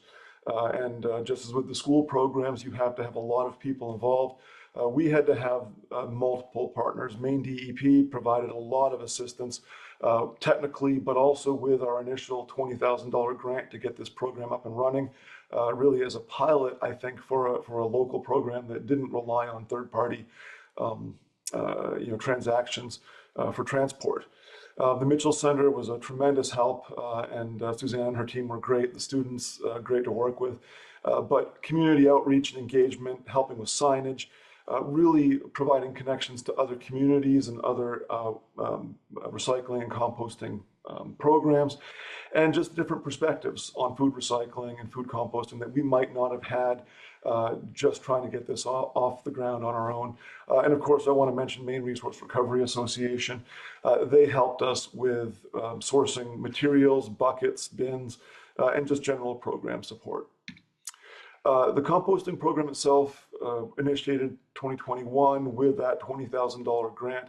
I won't go through all of these numbers, but I think it's important for people to see where the money went because it does kind of show some of the priorities that we had. We had a lot of money going towards bins, just the thing that you have at your house that helps you collect food scraps and either bring it to your backyard or bring it to the transfer station, and then having some bins available for actual backyard composting, which was another focus of our program. We had some money aside for kind of creative things, I think, like having a wash station and also having transfer bins for on-site transfer. And we had mixed results with the transfer bins on site, but I can talk about that later. And then, of course, small hand tools and then materials for education and outreach and distribution of those materials. And finally, adjuncts and additives to help make sure that the product we had really was a high quality compost product. The goal from the very beginning, as I noted, was to have a two-pronged approach. We wanted to provide economic benefit to the community as well as environmental benefits. And the way to do that, we thought, was a two-pronged approach where we had material and education support for both at-home composting, which a lot of people in town do. And it's probably the most efficient possible way because there's no transaction cost, right? It all just stays right there. And then education and material support for composting at the transfer station, which would be good for folks that didn't have a backyard garden or didn't want to deal with animals, or maybe just didn't want to deal with the stuff in the wintertime, which is a big thing we hear about. Again, advertising and program language treated those two paths pretty equally, and we really did want to promote both of those because it gave choice, and we felt that choice for our residents would result in better participation and better outcomes. And I believe we've seen that. The community launch event happened in 2021, and we've been working on and improving our program since then.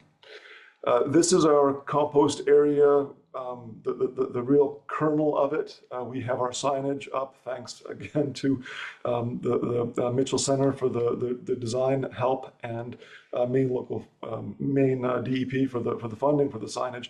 But that was an important part of our communication strategy. And there are a number of other things here happening that I'll talk a little bit more about. This is a view of our adjuncts and our scrap pile. Food scrap pile is in the center with the bin.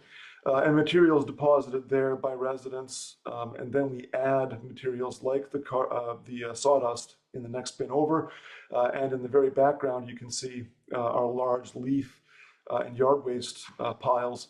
And those get brought in and moved on to the next phase of the compost process.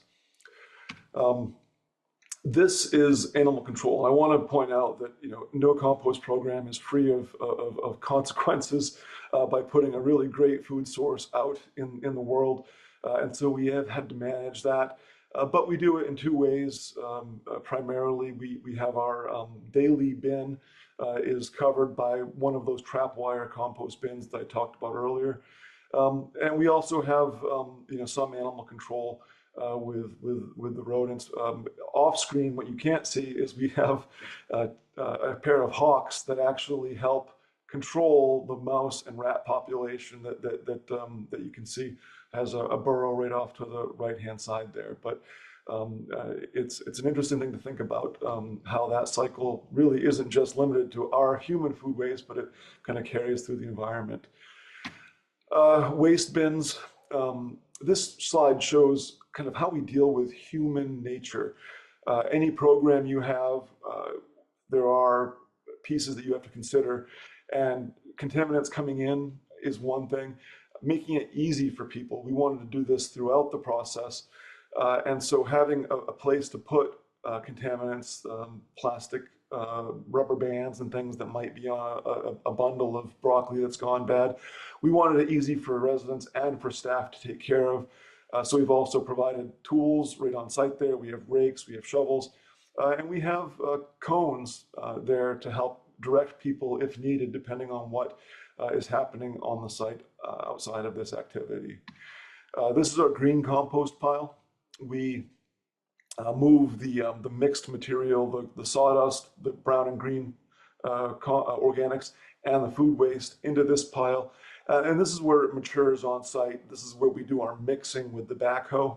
And so that is another piece of equipment that we have to have, but we have it anyway for managing brush and other waste materials on site. That gets moved then into our finished compost pile. And this is a spring view of the pile. You can see way in the back are where the process starts. And this is the end. We have our screening in place, again, to make it easy for residents to access this stuff and screen out things that might be too large or maybe contaminants. And it's smaller than it normally would be this time of year, because what we do is throughout the summer, the pile really builds. In the fall, we encourage people to take material, the finished compost, and pull it and bring it and put it into their soil, into their gardens, into their flower beds, so that it can sit over the winter and really kind of help with the full benefit of the program.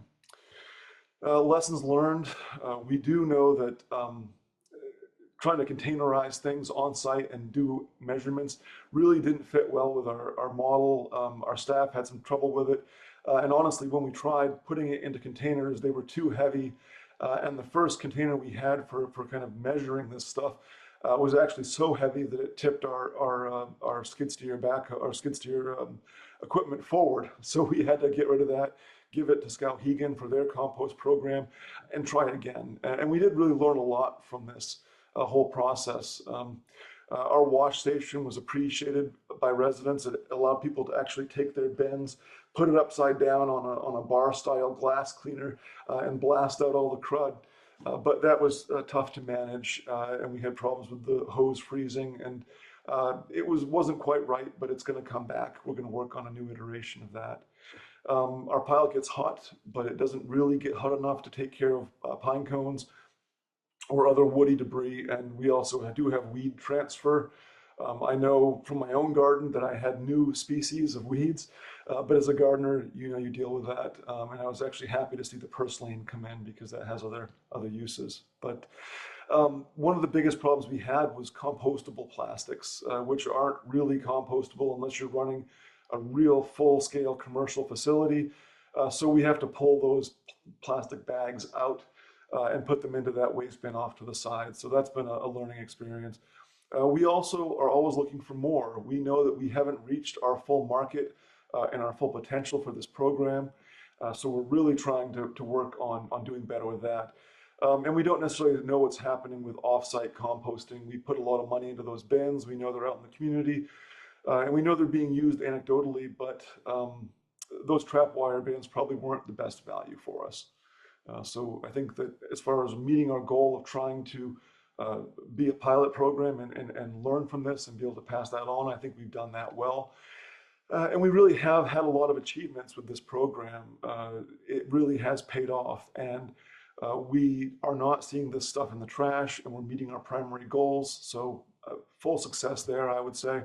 Lower tipping and hauling costs. The town saves money on waste management. We're providing high quality free compost to residents in town and also some local businesses, including a small local nursery. And we are building community relationships. There's local economic benefits. We buy our sawdust from a local mill, so they get money from us every month, and then that goes into the compost pile and helps absorb the water waste. And staff and community buy-in. People are learning, they are participating, and they're sharing. And our program, I think, truly is sustainable at this point. We know where we can find value, but we're seeing benefits all over the place, including ones we didn't necessarily expect. We are using and seeing more participation or more consumption of organic materials at the transfer station. We didn't expect to see less odor at the transfer station compactor necessarily, but it really is a noticeable difference. And if it does show up, it's an opportunity to educate people and say, hey, that smell, we could avoid that if we had all this food out of the waste and into the compost pile. And then we know that things are happening off-site. We're certain of it. We hear people tell us stories about how their piles are doing, and they compare it to how our pile at the transfer station is performing. And we did find success, so we're committed to sharing that success with other people, and that's a really important message and part of our pilot project. One thing we're doing right now is trying to work with a local school to bring food composting to them. We had a local teacher, she received a grant, but it really didn't get any traction. And we had, as you heard, the need to bring in maintenance staff and food service staff is essential. She's having those same challenges. And so the town facilitated a meeting with the superintendent and partner organizations to try to build that knowledge gap, to fill in where the superintendent didn't have a lot of comfort telling his staff to do something that he wasn't fully aware of. And so he was satisfied, but things were still moving slowly. All I can say is that our next steps are to kind of bring in more resources, key staff, and have a meeting with them and some of these partner groups that we talked about earlier, and really just move that forward. And it's a real benefit for the town of Reedfield, even if we have to put some effort into helping to move some of their waste or providing technical guidance. We can do this because we've done it, and we can help them find success. And that's really an important part of our program. So I rushed through that pretty quickly, but hopefully I've left time for a question or two. Well, actually, we are well over schedule, so not your fault, just collectively. So we do appreciate it, and it is a really model program, and we encourage people to go and look at what they're doing in Reedfield. And thank you for presenting today. So Eric, thanks a lot. And we are now going to move on to our Food Rescue Maine team, the Mitchell Center team, who work together with their stakeholder partners to develop and test scalable solutions to end wasted food in Maine. And so we are next. The next slide, please. We're very excited about the research they've done this year. So we're going to start, just get going, and everybody probably has a little less time. I'm sorry, but these are great presentations, so we hope the audience can stay. Louis Rivet-Prefontaine, why don't you kick it off? Yes, thank you, Suzanne. Let me just share my screen. So yes, thank you very much, Suzanne, for the introduction. My name is Louis Rivet-Prefontaine. I was a research postdoc fellow at UMaine in 2024. And during that time, I did some research and wrote a report on food rescue challenges and opportunities in Maine's charitable food system. The context of the project was that, as Susan highlighted at the beginning of the summit, lots of good edible food is being wasted in Maine. It's environmentally harmful, and meanwhile, so many Mainers are food insecure. And so the goal of the research project was to understand and help Maine's charitable food system save and redistribute more food to those who need it. The strategy consisted in involving key stakeholders in the research design, and then interviewing, observing on site their practices. And so a special thanks to Good Shepherd Food Bank, Wayside Food Programs, Farmers for Food Equity, Harrison Food Bank, and so many more that I don't have the time to list here, obviously. Much more information is available in the full report, which will be posted on Food Rescue Maine's website soon. But for the sake of this presentation, I have gathered some strategies and ideas into 4 principles, which I will explore in more details right now to help, so to speak, cope with the current context of economic and social uncertainty. Those 4 principles are educate, share, diversify, and inquire. First principle, educate. It's pretty simple, right? Education efforts for consumers also happen to be sometimes food business owners, managers, and employees. And so there's multiple possible ripple effects stemming from education. Potential education topics include whether they're conducted at the community, municipal, county, or state level. These topics can include just using the proper language when talking about actual food, which is food and not waste or trash. It can mean continued consumer education about donation opportunities for edible unwanted foods, expiration dates, and also assessing what food is suitable for consumption and what isn't, or using your senses. Educating private and individual donors outside of the agri-food system on the fact that money donations have a bigger impact for agencies than food donations. Money gets more food than donating food itself. for people that are not in the food business and that have pallets and pallets of food, obviously.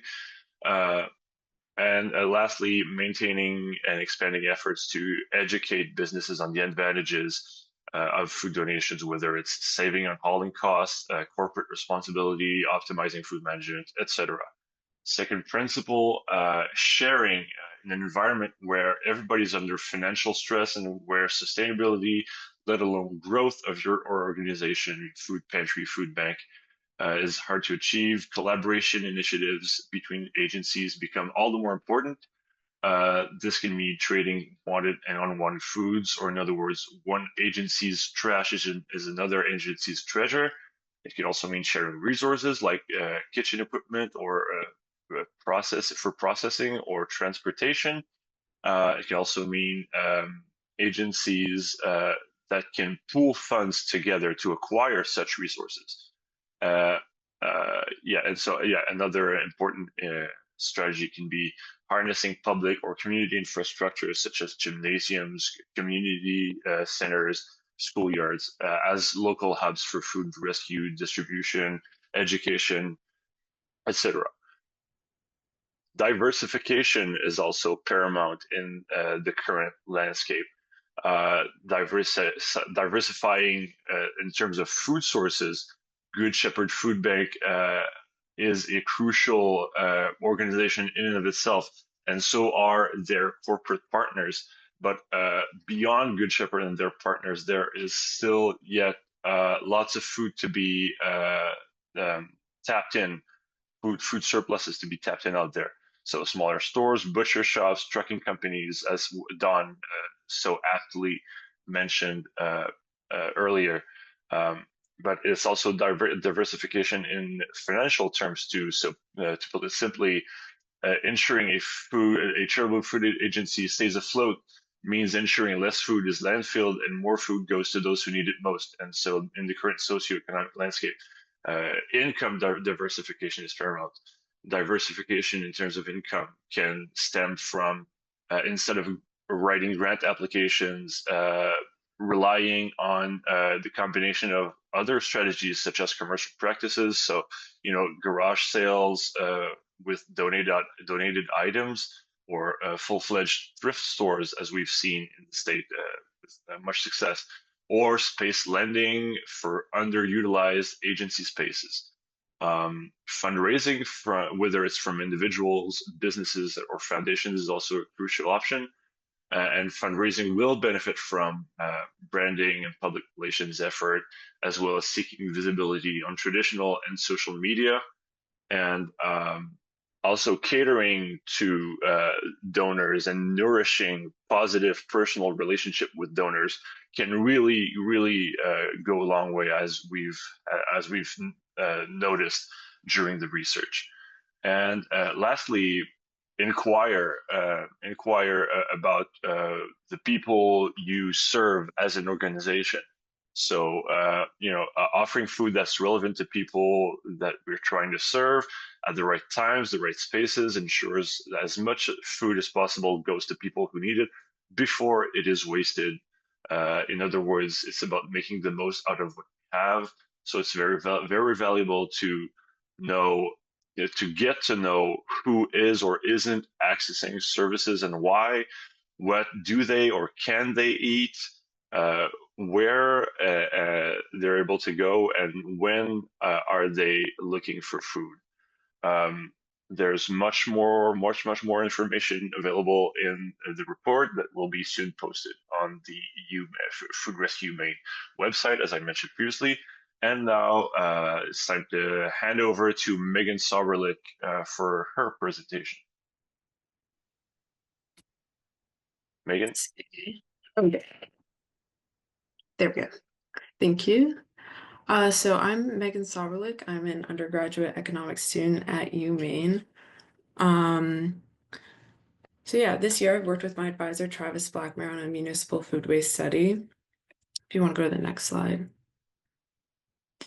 The study aligns with Solution 6 of the Mitchell Center's 6 Solutions for Food Waste Reduction, which emphasize diverting food waste and advising stakeholders on food diversion that is in their economic interest.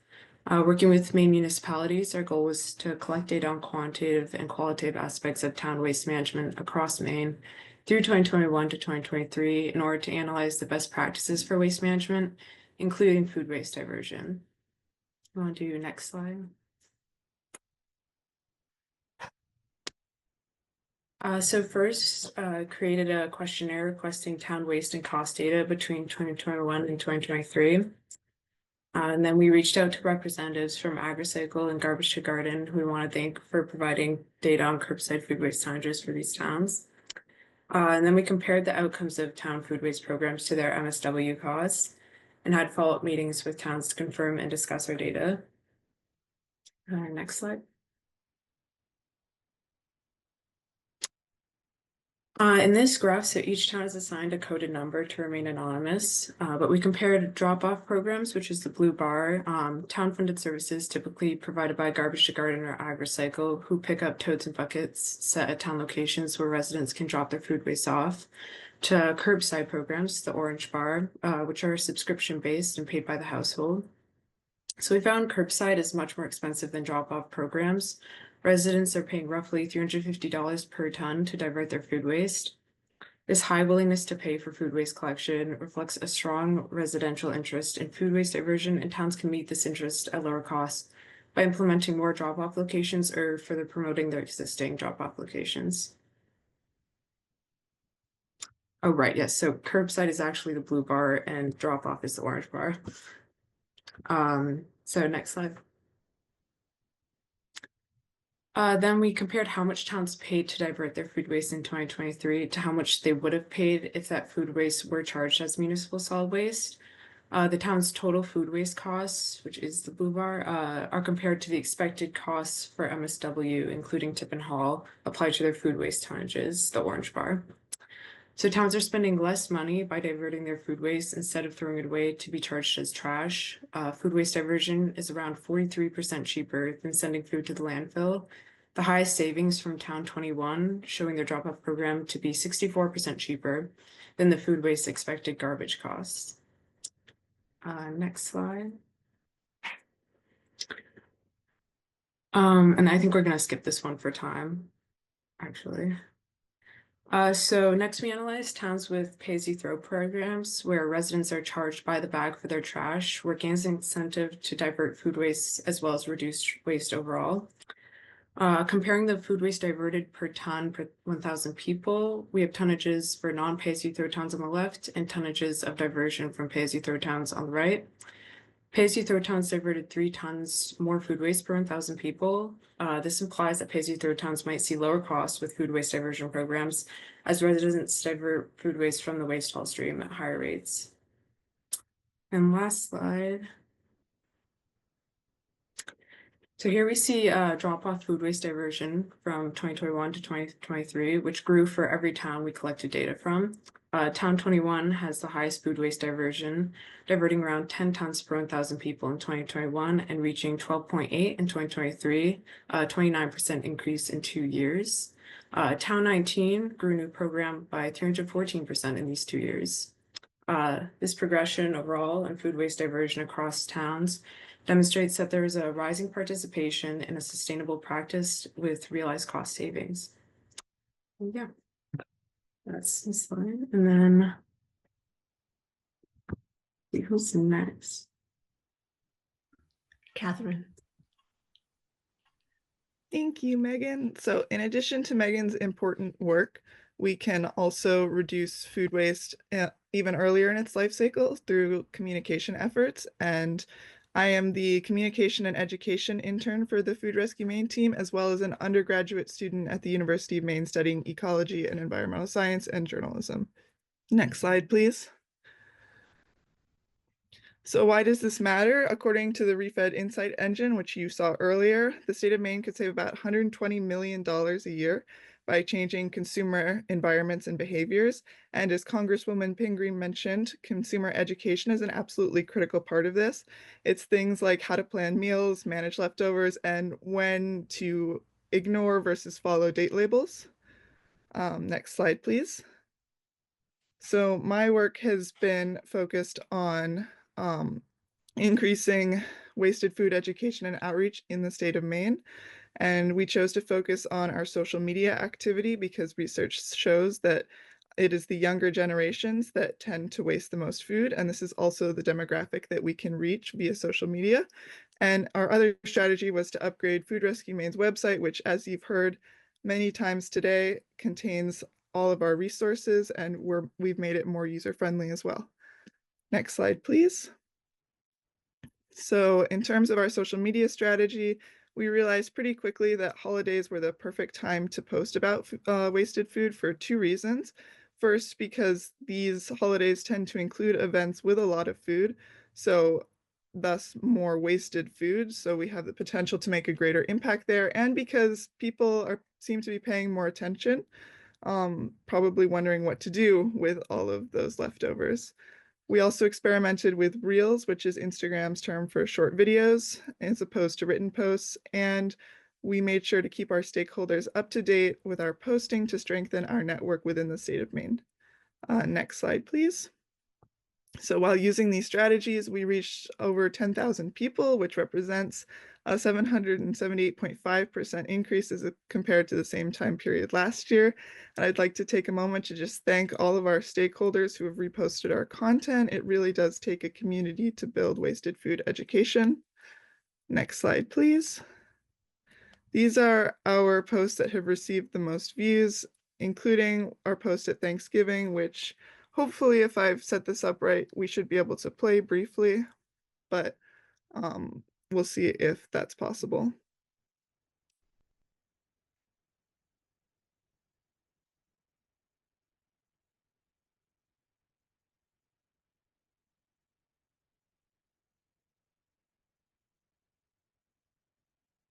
So you can see the strategy has been short and sweet, just to keep food waste on people's minds during these times of high food wastage, and sharing tips on how to do that. Next slide, please. So in addition to our work with social media, we've also been updating our website to make it more user-friendly, and I'd like to thank UMaine's web and digital team for all of their help on this project. We promote our website at the end of our social media posts and at all of our events, so I'll take a moment to promote it here again. You should check it out. It has a lot of amazing resources. And the next slide, please. And here are some examples of some of the resources you can find, including the Maine Food Loss and Waste Generation Study, which our partners at RRS and GoPIF have talked about already. Our home food waste tracker, materials if you would like to propose wasted food solutions in your own communities, and if you like what you heard today, our past summits, where you can see what we've been working on in years prior. And these are a few highlights of many, many, many resources. Next slide, please. So during the past year, our website has been viewed over 10,000 times, and we've reached about 3,000 new users, which is a 23% increase in views and 11% increase in new users as compared to the same time period last year, April to April. And all of these efforts are because a critical step to addressing any issue is to talk about it. And we're so happy to see awareness in Maine increasing. So as you heard earlier, food loss and waste strategies were included in Maine's 2024 Climate Action Plan. And there are currently 2 pieces of legislation in this legislative session that have been submitted to address food loss and waste. And I would like to take a moment to acknowledge and thank everyone who is doing this important work with us. As I said earlier, it really takes all of our work to build awareness around this issue. And now I'd like to introduce William Brenneman to talk about his work with Maine schools. Thank you, Catherine. Hello, everyone. My name is William Brenneman. I'm a master's student at UMaine studying anthropology and environmental policy, and I'm an intern with Food Rescue MAINE. I will be presenting the 2025 Maine School Cafeteria Wasted Food Study, or as the students we worked with knew it as, the No More Wasted Food Challenge. Before I get into it, a huge thank you to World Wildlife Fund for their continued support of our work in Maine schools. Next slide. So to sum it up, myself and Suzanne worked with 4 Maine schools to 1, reduce wasted food, and 2, improve student nutrition. After months of planning with nutrition directors and multiple visits to each school, we selected a number of student-focused interventions to achieve our goals. Allison and Congresswoman Pingree have covered some of them. So Louis, you can go ahead and skip to slide 6 on education. One more. There it is. Oh, sorry. Our most intensive intervention was all about education. You can see Suzanne there hosting one of our school food waste education assemblies. And this kicked off the No More Wasted Food Challenge at each school. Furthermore, we had fun educational posters hung up in and around the cafeteria. And we provided schools with a curated series of follow-up videos and questions for students. Next slide. So I think the most important impact we made through this work, we're thrilled to say that of the over 2 tons of wasted food measured as a part of this study, not 1 ounce ended up in a landfill. So we're grateful to our partners at AgriCycle and Garbage to Garden for collecting from 3 of our schools. And in Easton, up in Aroostook County, that food stayed in the community thanks to farmers who used it for compost and pig feed. So thank you to our connections up there, Randy Martin, Ira and Jana Dodge, and everyone else who made this impactful connection possible. Next slide. So before we get into the numbers, a few notes. We just wrapped up the study last week, so this data is not final. More analysis is coming soon. And I'm only going to be showing wasted food generated by students at lunch. So some schools tracked kitchen waste, some schools had classroom compost buckets, but we're just talking about student plate waste here. And then thirdly, I'll be referring to baseline weeks, which accounts for the roughly 2 weeks of measuring prior to the interventions, which started with that educational assembly. And then our metric of choice is wasted food per 100 students served. So each school, big or small, can be compared. Next slide. So the results are rather ambiguous overall. There was a slight 1% decrease in wasted food from the baseline to the end, and a slight increase, also 1%, in wasted liquid over that same time. However, something we learned the first time conducting this study is that weight alone does not tell the whole story. Next slide. So as you can see, there's a good deal of variation in the rate of wasted food between different meal types. Our next steps soon in data analysis are to compare weeks with the same or similar menus, similar types of meals served, and then do that across the length of the study to get a better idea of how students' behavior changed over the course of the program. And next slide. And we do that when we conduct our in-depth food waste audits. So we take 2 of the same meals once before the study interventions and again in the final week and compare them. And the purpose of the food waste audits are to demonstrate a change in fruit and vegetable consumption and fruit and vegetable waste. So fruits and veggies are separated from the main entrees and weighed separately. So with meal type controlled for here, we saw a sizable reduction in fruit and veggie waste overall. Next slide. So now I'll turn to some of the qualitative data we collected. We conducted over 20 interviews last week with our stakeholders. In the next couple slides, you'll see some exemplary and representative quotes. I won't be reading full quotes, but I want to give a huge shout out to everyone who participated in the interviews. And you may have already seen one interview on the local news at Brown Elementary. So another big shout out to new media student Gracie Treadwell for generating publicity for our study. Next slide. So when asking about the causes of wasted food, we found differences between elementary schoolers and middle schoolers. So in the elementary schools, students are often unsure about what they need to take as part of a meal. They often take things they know they won't eat. Meanwhile, middle schoolers tend to face very different, more social pressures around food and eating. Next slide. And then the phrase eye-opening was used a lot when discussing the benefits of the study. But then for others, the study represented a return to the kinds of projects that their schools had pursued prior to COVID, and a return a lot of those single-use products. And part and parcel of that return to pre-COVID norms, many remarked that students gained a greater sense of responsibility through the study.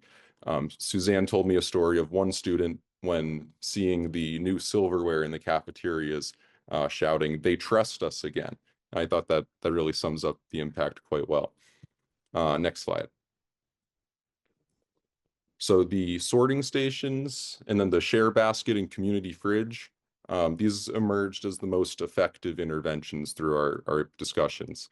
Stakeholders see them as crucial pieces of physical infrastructure that are there to stay and will allow this work to continue in perpetuity long after we're done.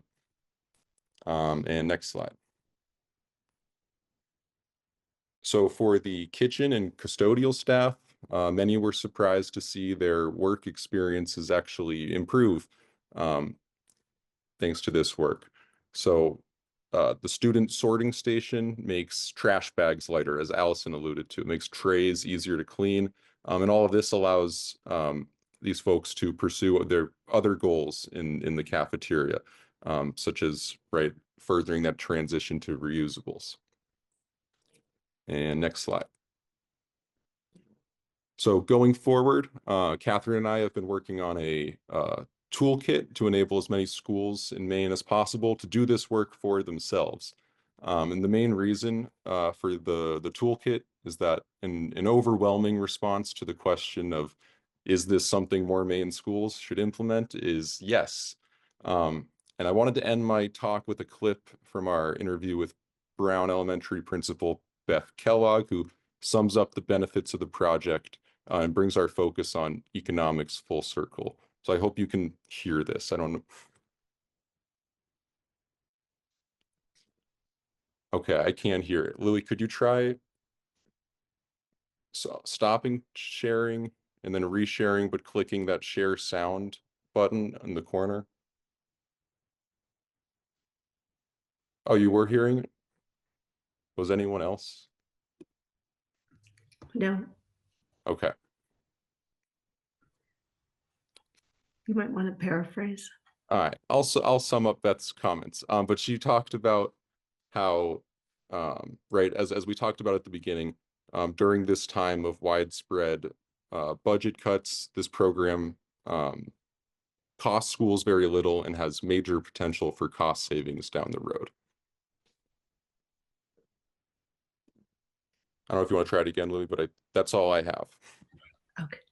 Well, thank you very much. And, apologies to the student teams. I know you kind of rushed through and you had a lot more. You guys did a terrific job. All of your work is much appreciated. It all will be found on our website in the future. And again, we want to thank them. We want to thank you for attending today. A special shout out to the Mitchell Center colleagues, both Ruth Halsworth and Carol Hamill, who totally make this event happen. So thank you. We hope you've come away with new insights and ideas about how you can take action to reduce wasted food and food loss. And we hope that you visit our website. As a final reminder, and as you're leaving, we do have a kind of a fun video to share.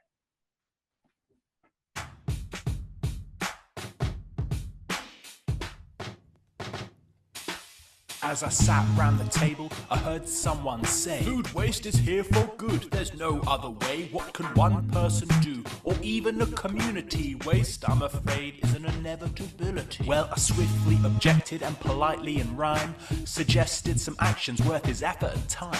I cleared the table and I dropped a big beat. And before I knew it, I was out of my seat. Spewing top tips and positive vibes. Ordered some food for thought with a helping of sides. Why not preserve and pickle? Food past its best, give ugly veg a home. It's no beauty contest. Donate your time, food or money to a worthy cause. Demand action from lawmakers for fairer food laws.